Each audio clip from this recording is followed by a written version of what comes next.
Welcome to Lunch with Legacy Leaders, a weekly talk show with local and national thought leaders on issues impacting the Black community. Now introducing our host, Miss Anne Marie Sorrell. Good afternoon and welcome to Lunch with Legacy Leaders. I am your host, Anne Marie Sorrell, President and CEO of the Mosaic Group. We are so excited to have you with us this afternoon and thank you for taking time out of your busy schedule to join us. Before we start our broadcast, I'd like to thank our sponsors, Broward Health, the Florida Lottery, and Miami Land. If you have not checked out Miami Land, check out this video.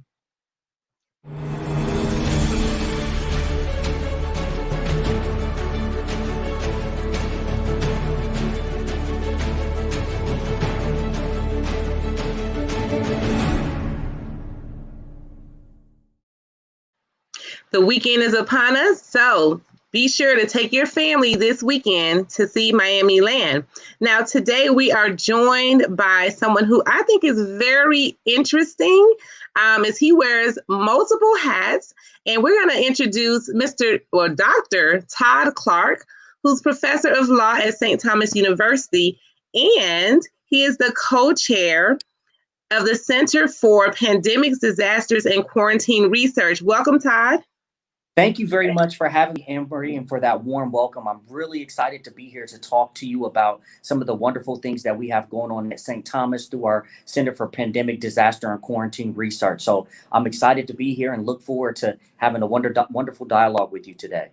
Absolutely. So I'm going to just introduce you officially to our audience by reading your brief bio. So just bear with me for a moment and we're going to dive right into our discussion. Wonderful.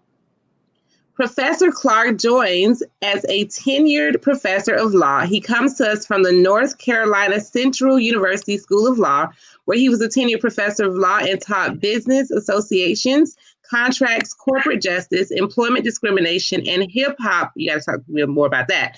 Hip hop law and justice at NCCU. He also served on the ABA compliance team and was the director of the Justice in the Practice of Law certificate program and the director of new initiatives. Before that, Professor Clark was a lecturer in law at West Virginia University College of Law, where he taught legal writing and appellate advocacy. Professor Clark earned his BA in political science from Wittenberg University, his MBA from West Virginia University College of Business and Economics, and his JD from University of Pittsburgh School of Law. Following his graduation from law school, he practiced law at the law firm of Steptoe and Johnson. His scholarship includes a book, Corporate Justice, as well as numerous law review articles and other scholarship on social justice, corporate discretion, and sexual harassment. He is currently working on a casebook on sports law. Todd also serves as the co-chair of the Center for Pandemic Disasters and Quarantine Research. So welcome again, Todd. Thank you. So you have a pretty extensive background in law, of course. Tell us more about your background and your journey to becoming a law professor. So that's a wonderful question. When I was in law school, I never envisioned that I would be a law professor, but I did love learning about the law. I love the discussion. I love the interaction. And when I graduated from law school, I started practicing at Steptoe and Johnson, and I really enjoyed my practice, but I felt that I was a bit constrained because I was really have a substantial intellectual curiosity, and I felt like the practice of law didn't allow me to explore that intellectual curiosity.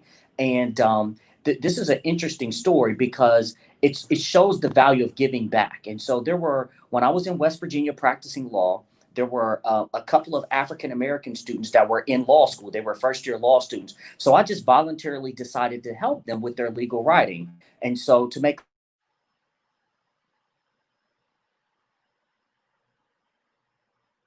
the director of legal writing invited me to take a position at the law school because she heard about the fact that I was helping. And that was my introduction to the practice of, my introduction to the Law School Academy. Okay. Wow. So I also see that you're an author. So can you share with us more about your book, Corporate Justice? 1 second, Todd. I don't know. We lost your sound. We lost your sound.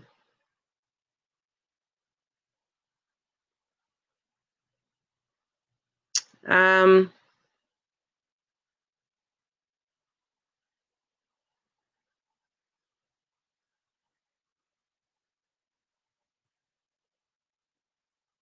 Try again. Can you mute and maybe unmute?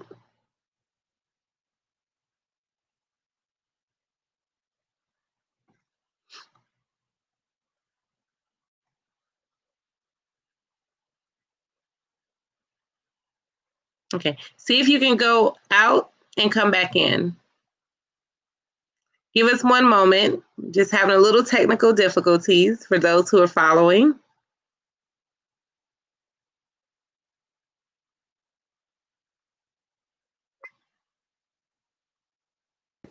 Does that sound better?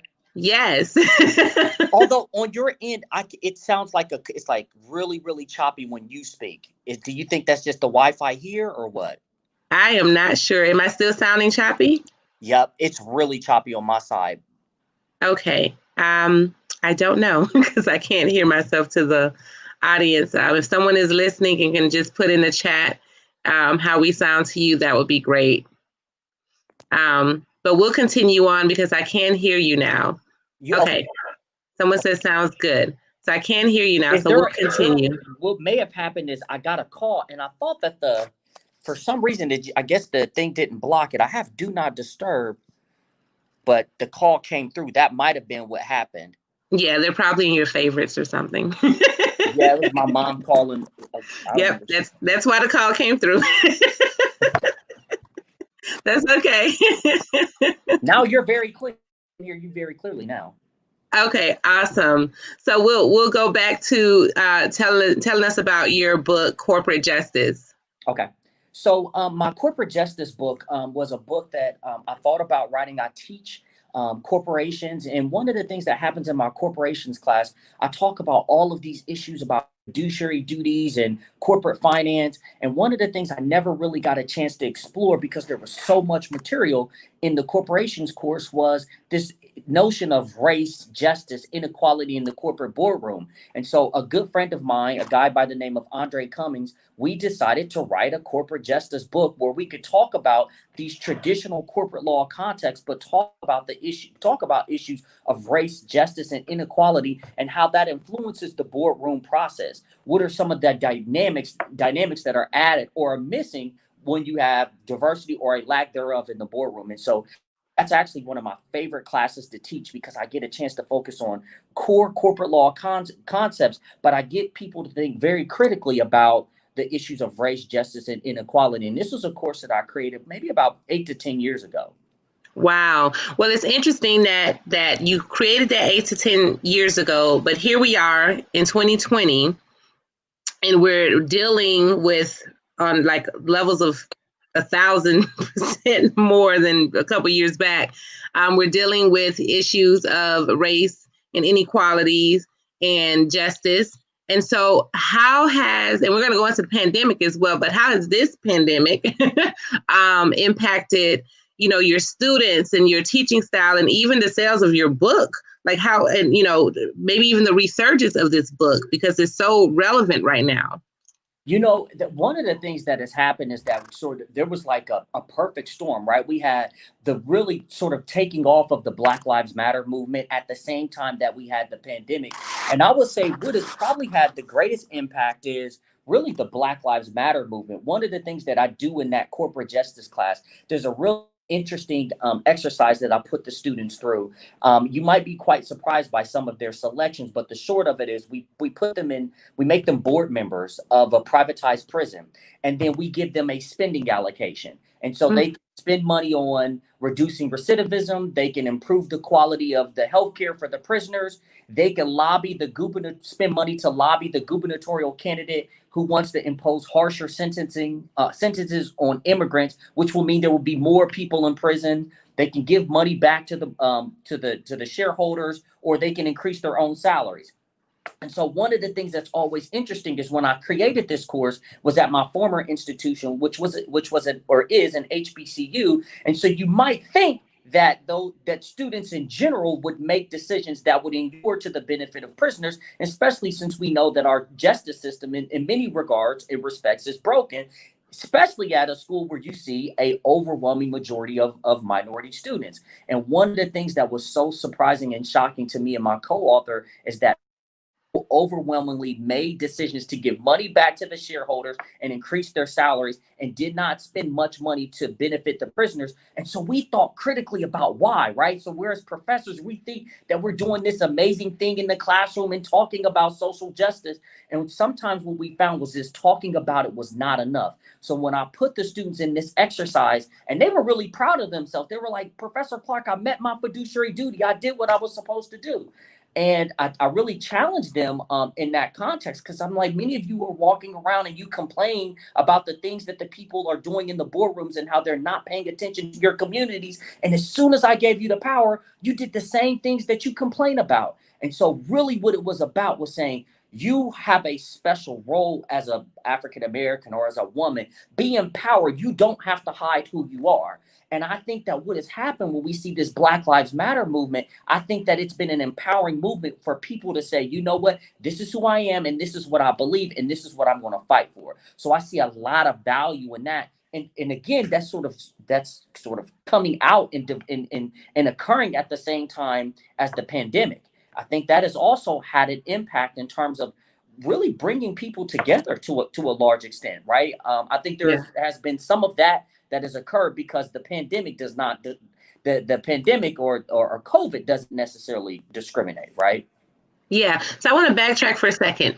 Your students' response, what was their response when you kind of pointed out that they were doing the same thing that they were complaining about, and that here it is, they had the power in their hands to really make a change and focus on the what was right for the prisoners? Yep. What was their response? I'll tell you one of the more powerful moments in the class, and this answers your question. There was a gentleman, African-American male student, member of Alpha Phi Alpha fraternity, very dynamic individual, extremely bright, one of our top students. And the other part that I didn't tell you about in that experiment, I told the students, whoever comes up with the best plan will get an extra credit point. And so the student said, well, Professor Clark, I had this fiduciary duty to my group to come up with the best plan in order to get that extra credit point. And I say to the student, and this was one of the sort of more powerful moments in the class, I said, if you will sell out for an extra credit point, imagine what you would do for $1. And it's silence. And I think that one of the things is, I wish I could read some of the comments, and the students were like, they're just amazing, like how the class really changed their life and got them to look at things a lot differently. And it's more about empowerment, right? Because you think that, oh, I believe in social justice and I believe in this, but when you get into a room and that's not the prominent voice, then that's when the real challenge. And I feel like that's my role as a law professor, to empower my students. And so I really work hard to get them to believe in themselves and to sort of exercise the judgment in a way that's consistent with their moral values and their moral compass. And you know, one of the things that my teacher says, Professor Cummings, is he makes a very powerful point that oftentimes when you see women and minorities that enter the boardroom, oftentimes they believe that they need to check their moral compass. And he says, how many times do you think that sort of, let's say, we know who overwhelmingly occupies the boardroom, white males, that's what the statistic tells us. How many times do they look in the mirror and say, I have to check my moral compass because this decision is or is inconsistent? So it's really about empowering. So it's like, why should you do that? Why should you stop being who you are and believing in the things that are important to you and your community?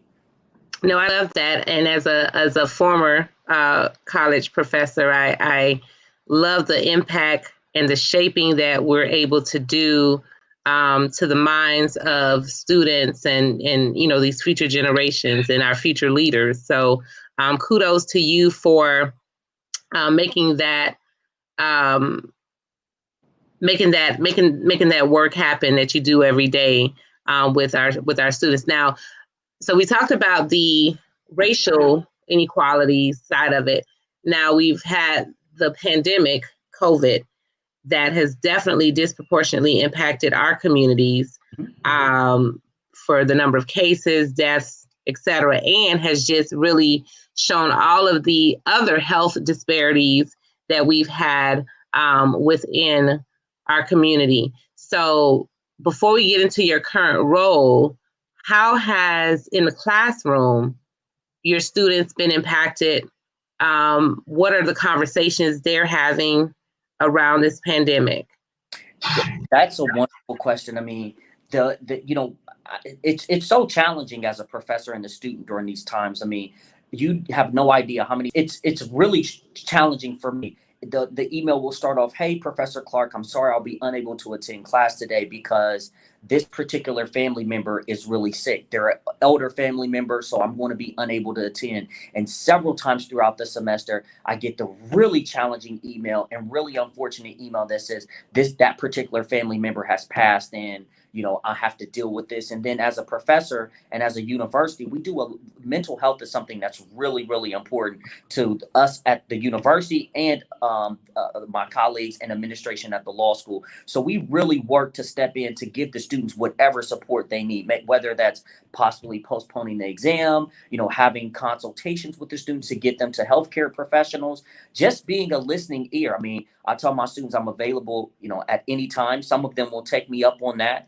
I joke around with them all the time, like I don't give hugs. I'll give you a kick in the butt, but they're like, "No, Professor Clark, you give hugs." And it's one of the things is not only do we have a community here, but we have a family here at St. Thomas, and so we really make an effort to make sure that everyone is getting the support that they need, because this has had a very challenging impact on the community, even in terms of the way that we administer exams. I mean, our exams are at the law school level are sort of highly, it's almost like taking an exam for the Secret Service. I mean, there's a high level of security, but with COVID you can't have live exams. So Wow. one of the things that's happening, we've had to administer all of our exams online, which is a major switch or transition in the law school community. So it has really had an impact. But the thing that I'm really proud to say is that our administration and our students have adapted. And I think that really starts with our president. Our president and administration really pushed and challenged us and said, we're not going to allow COVID to be an excuse to fail. We're going to use COVID as an opportunity to springboard to the next level. And really, that's what led to the creation of our Center for Pandemic, Disaster, and Quarantine Research. Yeah, so let's talk about the Center for Pandemic, Disaster, and Quarantine Research. What exactly is it, and what does your role entail? So the one of the things that we're doing with the center is that the center has pillars in terms of dealing with issues of health, data analytics, the law, and business. And so what we're seeking to do is related to those topics of pandemic, disaster, and quarantine, be a hub and a resource for providing resources to the community, providing information, and that's really what we are trying to do with the center. My role as the co-chair, I co-chair the center with my partner, Jose Rocha. We are the co-chairs of the center. We really handle the day-to-day operations, the logistical aspects, and then we work very closely with our executive director, Oliver Gilbert, who is also commissioner, wonderful gentleman, and he kind of oversees sort of the long-term vision and really works with us to put us into contact with the people that we need to contact or have relationships with in order to make the center grow. Now, are you only focused on the Miami-Dade County area, or does your research and resources extend beyond that area?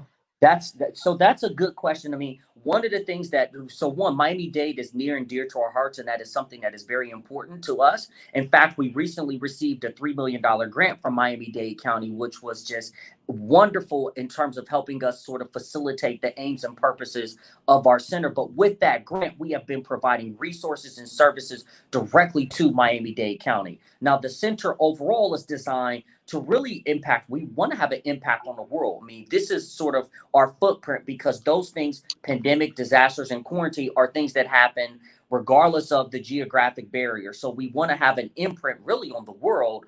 But with respect to the recent grant that we've received, we have targeted programming and resources that we're offering to Miami-Dade County. And that's important to us because that's where we operate.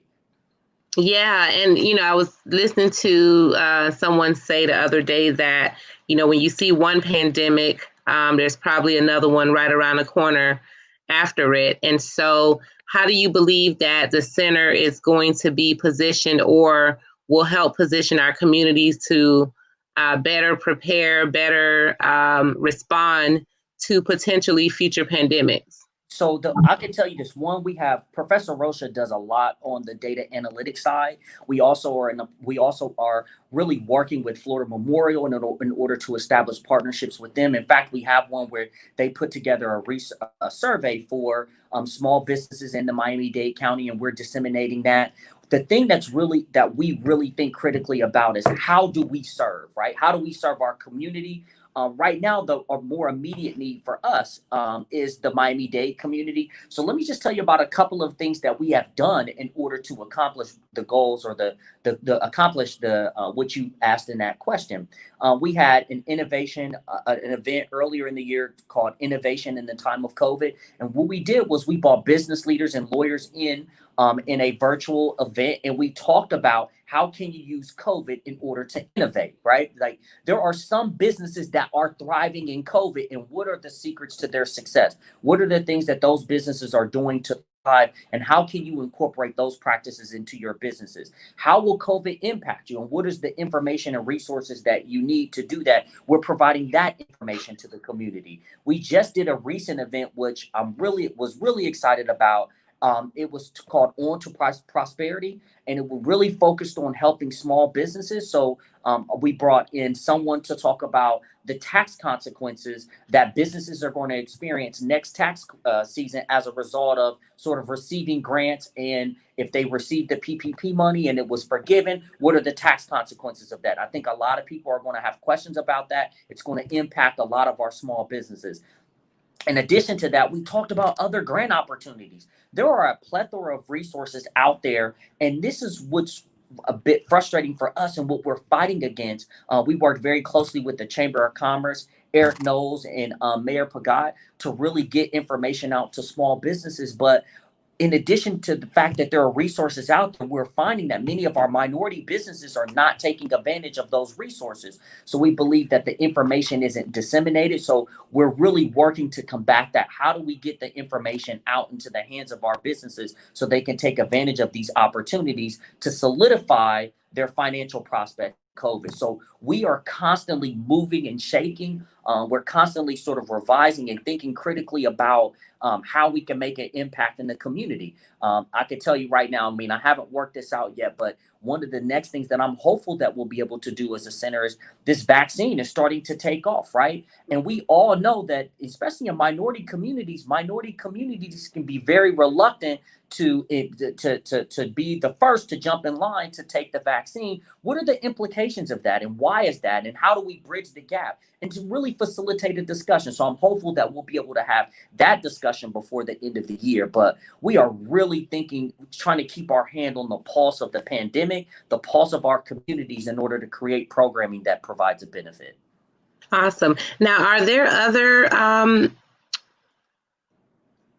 centers like yours at other universities around the country, or are you guys one of the first? So based on my research today, we are one of the first and the only. I would imagine that as the pandemic continues, I believe that other people are going to create those centers. But based on my research, we are the only center that is specifically doing the things that we are doing right now. We think that this is an excellent place, right? When you talk about disaster, just for the South Florida's experience with hurricanes and natural disasters. I mean, these are things that the South Florida community has experienced and a knowledge in dealing and addressing these types of concerns. And we think that we can be a resource and pull together those resources and information to impact the world and our local community. No, that's pretty awesome. So how does our audience learn more about these efforts? How do they get involved, or how do they get help? Wonderful. So we have a website. If they go to www.stu.edu/PDQ, that website contains information for articles that some of our professors have written that address many of the questions that people are going to have. It has links to some of the webinar events that we facilitated that provide a wealth of information with respect to the small business innovation in the time of COVID. We had another event, leadership in the time of COVID, where we had many of Miami-Dade counties in the city's wonderful leaders that came in and talked about their different philosophies and sort of goals and objectives during COVID. So we have that information that's available through the website. And then just other information that we're going to continue to update. Like we just posted something about another grant opportunity that's available for small businesses. So, I mean, that's what we're trying to do, is be a sort of a hub in this community, and then over the national and international community for these specific issues. That is awesome. And then I know you've done a lot in your journey, and thank you for sharing your journey with us. So what about your previous experience do you think prepared you for this, if anything? You know, I would say just from a really early age, I like to solve problems. I like to help people. And I think that sort of that initial just desire, right?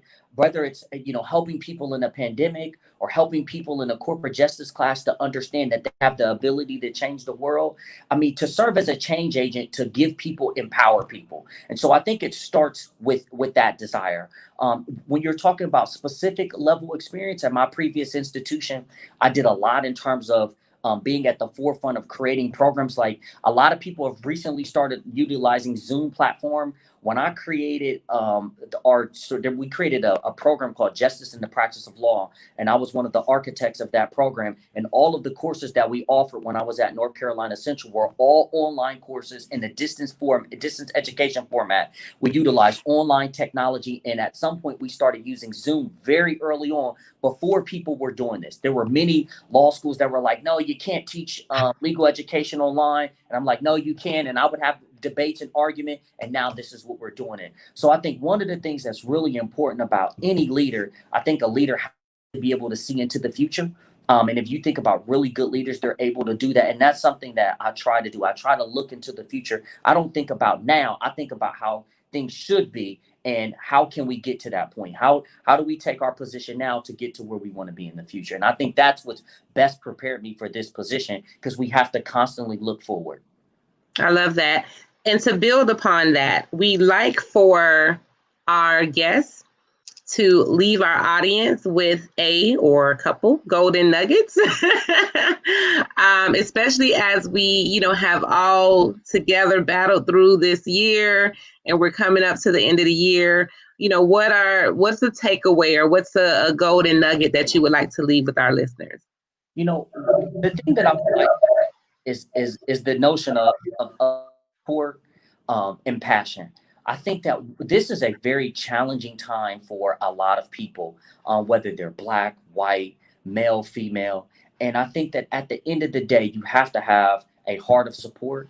You have to have a foundation of love. And those things are really, really important to sort of propel and compel us forward. And I think that at the end of the day, it sounds very simple, but it's really true. And I mean, I've seen some amazing things happen during COVID. Really, I truly have, when, someone has been down or sick. And at that point, when you're sick and you feel horrible, it doesn't matter who the person is that's treating you. You want that support.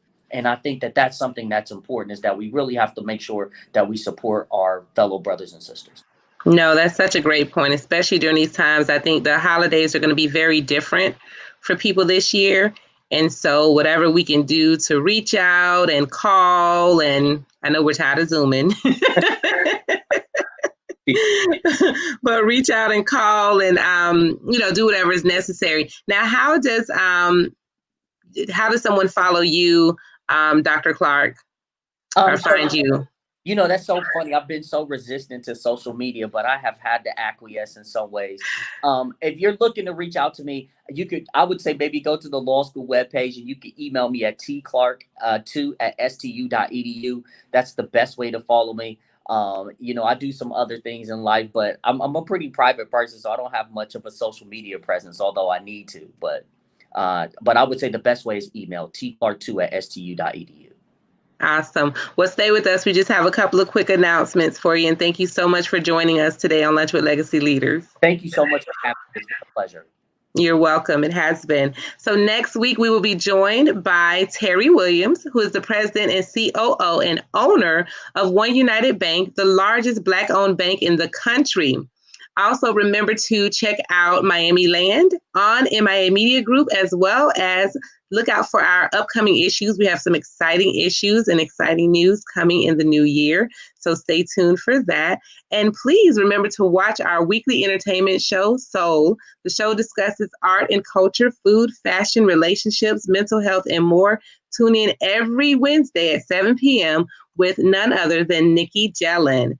So please remember to share this video, mark your calendar, and tune in for our final show of the year next Thursday at noon. Thank you again, Dr. Clark, for joining us. Thank you for having me. Thank you. Have a great day, everyone.